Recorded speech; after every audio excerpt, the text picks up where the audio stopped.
Familia, buenos días. Sábado de la quinta semana de Cuaresma. Vamos a meditar en el Evangelio de San Juan, capítulo 11, versículos 45 al 57.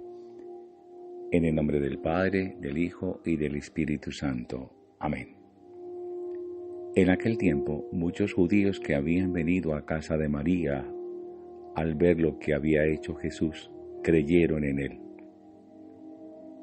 Pero algunos acudieron a los fariseos y les contaron lo que había hecho Jesús. Los sumos sacerdotes y los fariseos convocaron el Sanedrín y dijeron: ¿qué hacemos? Este hombre hace muchos signos. Si lo dejamos seguir, todos creerán en él. Y vendrán los romanos y nos destruirán el lugar santo y la nación. Uno de ellos, Caifás, que era sumo sacerdote aquel año, les dijo: ustedes no entienden ni palabra.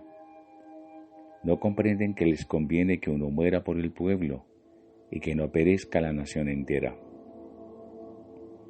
Esto no lo dijo por propio impulso, sino que, por ser sumo sacerdote aquel año, habló proféticamente, anunciando que Jesús iba a morir por la nación, y no solo por la nación, sino también para reunir a los hijos de Dios dispersos.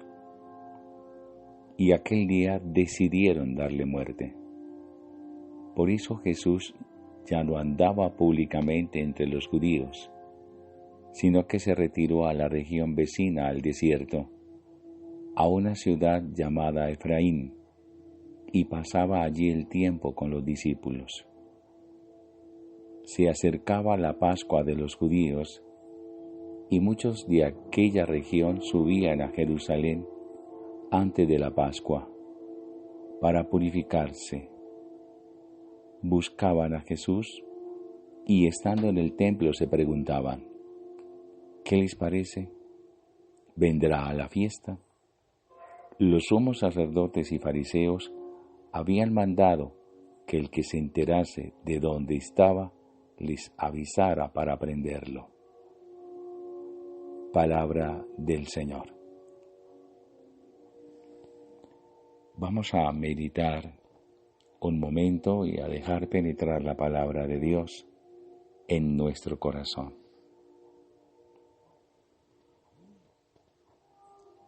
Encontramos, familia, un relato que sin duda es clave para la historia de la salvación.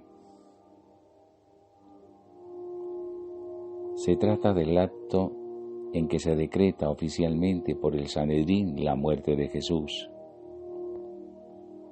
Esto es fundamental en la pasión de Jesús.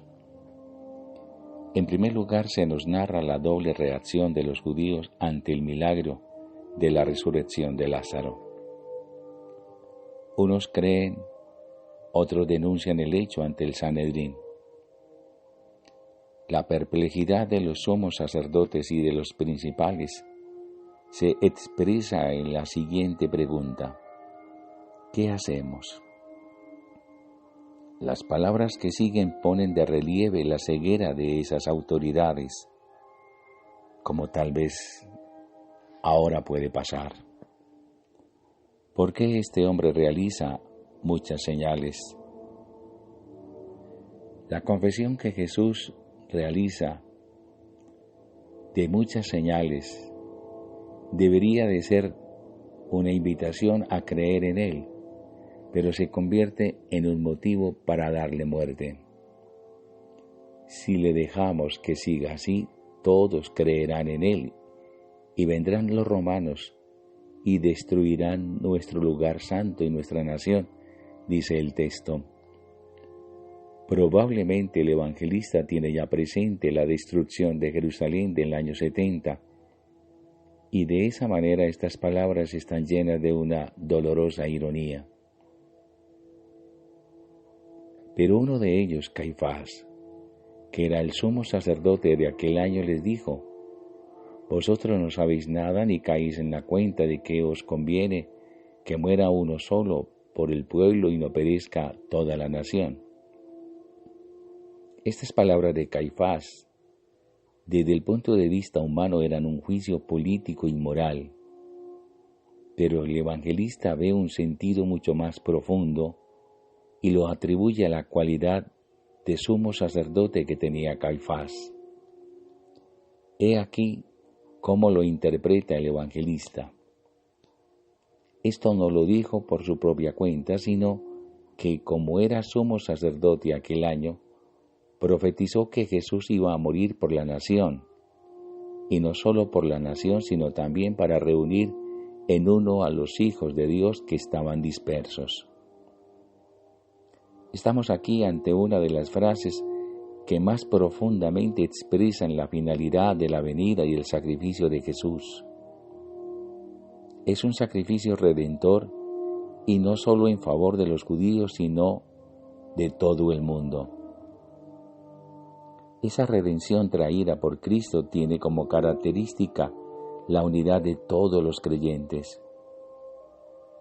Estos son hijos de Dios.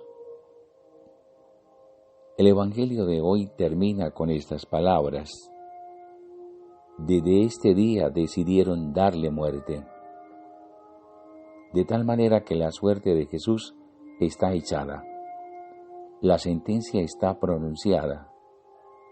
La primera parte del Evangelio se acerca a su fin. Por eso Jesús no andaba ya en público entre los judíos, advierte el Evangelio, sino que se retiró de allí a la región cercana al desierto, a una ciudad llamada Efraín, y allí residía con sus discípulos. El evangelista tiene sumo interés en hacernos advertir que está próxima la fiesta de la Pascua. Se multiplican, por lo tanto, los rumores en torno a si Jesús subirá o no a la Pascua. Pero aquí lo clave para la historia de la pasión es que en efecto la orden de detención estaba ya dada. Un paso tras otro, Jesús nos va llevando al momento culmen, definitivo de su vida. Es un momento que escandalizaría a los suyos, sus discípulos. Es un momento del encuentro con la cruz, su agonía, su dolor, su ultraje, su humillación. En definitiva, es la cúspide del sufrimiento. ¿Qué me dice a mí este texto? ¿Cómo me habla Dios a mí ahora?